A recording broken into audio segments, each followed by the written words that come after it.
ایک مرتبہ ایک عالم کو، مولوی صاحب کو مولانا الیاس صاحب رحمۃ اللہ علیہ نے جماعت دی، اور جماعت گڑبڑی تھی. کیسی تھی؟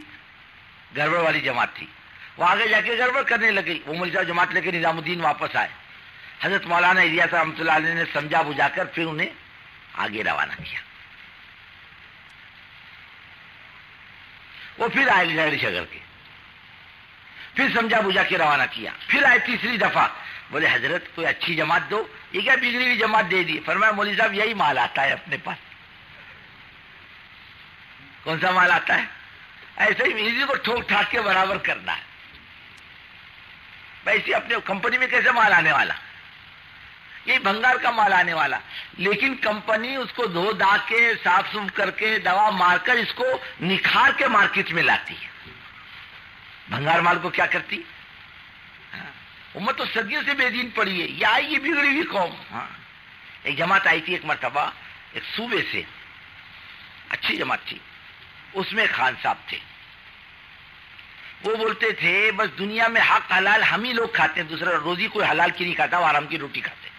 ہم حلال کی روزی کھاتا ہے بس. تم کون سی حلال کی روزی کھاتے ہو؟ بولے ہم افیم گانجے کا دھندا کرتا، ہمارا حلال کا ہمارے باقی سب کا حرام کا.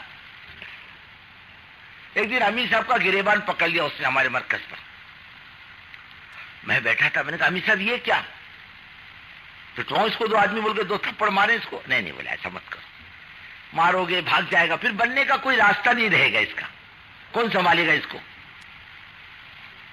امت تو ایسی بگڑی ہوئی ہے نہیں بگڑی ہوئی، گڑبڑ کرنے والی. یہ تو ہے ایسی.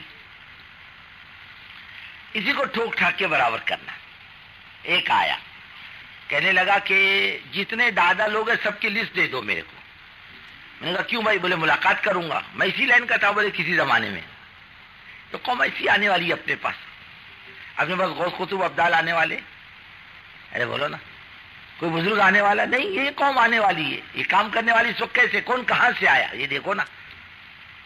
جو ہم خانقاہ سے آئے کیا؟ نہیں. کوئی بیپار سے آیا، کوئی آفس سے آیا، کوئی کمپنی سے آیا، کوئی دادا گیری سے آیا، کوئی بے دینی کے راستے سے آیا، کوئی حرام کمائی کے راستے سے نکل کر آیا. یہ چاروں طرف سے آنے والی امت ہے اپنے پاس. یہ تو بگڑی ہوئی ہے. اس کو سمیٹ کر ٹھوک ٹھاک کے برابر کرنا ہے کام میں، اسے چلانا. یہی کام کرے گا انشاءاللہ. اور کام کرنے والے لوگ ایسے ہی ہیں، یہ کام کرتے ہیں. اور اللہ تعالیٰ نے یہ نہیں کہا فلاں کرے گا تو لوں گا، نہیں تو میں کسی سے نہیں لیتا. ارے وہ اللہ تعالیٰ بڑی قدرت و طاقت والا ہے. جو اللہ کے دین کے لیے کھڑا ہو جاتا ہے صحیح نیت کے ساتھ، پھر اللہ اپنے خزانے سے ساری نعمتیں دیتا ہے. علم بھی دیتا، صلاحیت بھی دیتا، روزی بھی دیتا. اللہ تعالیٰ، اللہ کے خزانے میں کسی چیز کی کمی نہیں.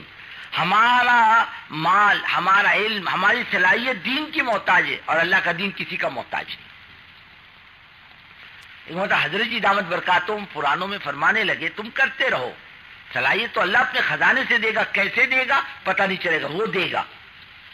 پھر کئی واقعات سنائے. اس میں ایک واقعہ یہ بھی سنایا، ایک جماعت کہیں پیدل سفر کر رہی تھی. اس میں ایک بستی پر سے گزر ہوا. وہ بستی مرتد بستی تھی، 100% مرتد ہو چکی تھی، سب مسلمانوں کی بستی تھی. تو ان لوگوں نے دیکھا مسجد ہے بستی میں، بند تھی. وہ پہنچ گئے. وہ بستی والوں نے کہا بھائی سب جاؤ آگے جاؤ، یا ٹریننگ جو تھی ہمارا تمہارا کوئی تعلق باقی نہیں رہا. امیر صاحب نے کہا اتنی بے دردی سے تو بات مت کرو، ہماری بات سن لو. پڑ گئی تو بہت اچھا، نہیں پٹی تو کوئی زبردستی تو نہیں ہے. تمہیں تبلیغ والے ڈنڈا لے کے پھرتے کیا؟ ارے بولو نا، جو نہیں مانے گا تو بولے مانیں گے اس کو. نہیں سن لیا بہت اچھا، نہیں سنا تو خاموش. بولے کوئی دو بات ذرا ڈھنگ کی کہتے ہیں، سمجھ میں آئے تو کر لو، نہیں آیا تو ہماری کوئی زبردستی نہیں. تو مقامی لوگوں نے کہا ٹھیک ہے، اگر ہم کو نہیں پٹی تو ہم آپ کو ٹھہرنے بھی نہیں دیں گے یہاں پر. بولے چلو منظور، جاؤ ساری بستی کو جوڑو جا کر. اور ساری بستی کو جوڑا جا کر. امیر صاحب نے 2 رکعت پڑھی. نے کہا اللہ، یہ بیچارے جنت میں جائیں گے آپ کا کیا نقصان، اور یہ جہنم میں جائیں گے آپ کا کیا نفع. اللہ نیک توفیق دے دے، کوئی راستہ کھول دے ہدایت کا. سب گاؤں جمع ہو گئے. امیر صاحب کھڑے ہو گئے. ہاں بولے کیا بولنا ہے تمہارا؟ بولے ہمارا دین سے کوئی تعلق باقی نہیں رہا. بولے ایسی جھوٹ بات مت بولو. بولے کیوں؟ ارے بھائی تمہارا باپ مسلمان تھا. بولے ہاں، ماں بھی مسلمان تھی، باپ بھی مسلمان تھا.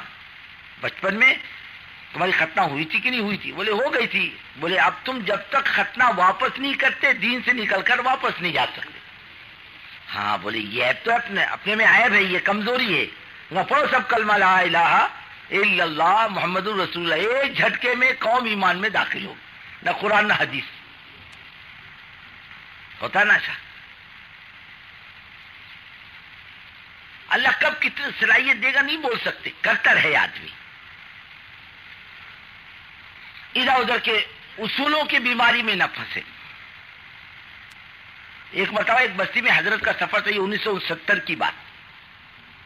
69 غالباً 69 کی بات تھی. 70 کا مسئلہ. وہاں کوئی بات ہی نہیں سنتا تھا، کوئی بستی جمع ہی نہیں ہوتی تھی. اب اس ساتھیوں نے سوچا، مشورہ نہیں اپنے طور پر سوچا.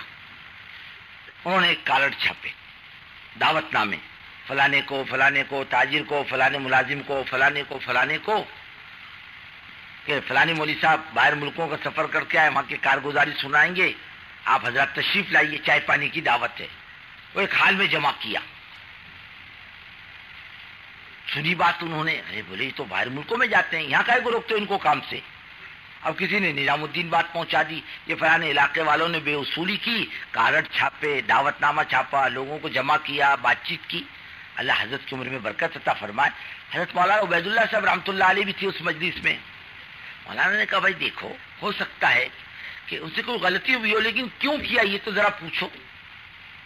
یہ غلطی کیوں کی انہوں نے، یہ بے اصولی کیوں کی، ذرا معلومات تو کرو، کوئی سبب ہوگا اس کا. تو بزرگوں دوستو، کام کا اپنا ایک مزاج ہے. اس لائن سے کام کو ہٹاؤ تو کام ہٹتا نہیں، اسی لائن پہ چلے گا. حفاظت کریں گے اللہ تعالی. کام کے لیے ساتھیوں پر اعتماد کرنا، بھروسہ کرنا، کام کو آگے، ساتھیوں کو آگے بڑھانا، یہ تو بہت ضروری ہے. اصولوں کے جھگڑے میں نہیں پڑنا، تیری میری نہیں کرنا، کام آگے بڑھے اس کی فکر کرنا. یہ باتیں آدمی کی سمجھ میں کب آتی ہے؟ جب یہاں 3 دن کی مجلسوں میں آدمی جم کر بیٹھے، ہر مجلس میں شریک ہو. رہو گے نا بھائی؟ انشاءاللہ بھی ادھاری بول رہے سوتے سوتے. ارے بھائی رہو گے نا فکر کے ساتھ ہر مجلس میں؟ کوئی آدمی چلتا پھرتا نظر نہ آئے. یہاں مجلس ہو رہی اور ماشاءاللہ ادھر ادھر چل رہے، پھر اپنی بات چیت کر رہے، اپنا مذاکرہ چل رہے، السلام علیکم، اب یہاں بات چیت چل رہی، مسافر ہو رہے، معانقے ہو رہے، بات چیت ہو رہی. ایسا نہیں، وہ سب کی فکر یہی ہو. اور بزرگوں، آدمی کام کرنے والوں کی فکروں پر راہوں کو اللہ کھولتا ہے. یہ مجمع فکر لے کر آیا نا، اللہ ایسی راہوں کو کھولے گا آپ گمان نہیں کر سکتے. اور کتنے اچھا مجمع اور بے فکر ہو تو بزرگ دوستو آدمی کی طبیعتیں کھلتی نہیں. اس لیے آنے والا مجمع قیمتی بھی ہے اور اللہ کے یہاں پرانا بھی ہے اور کام لے کر چلنے والا بھی ہے.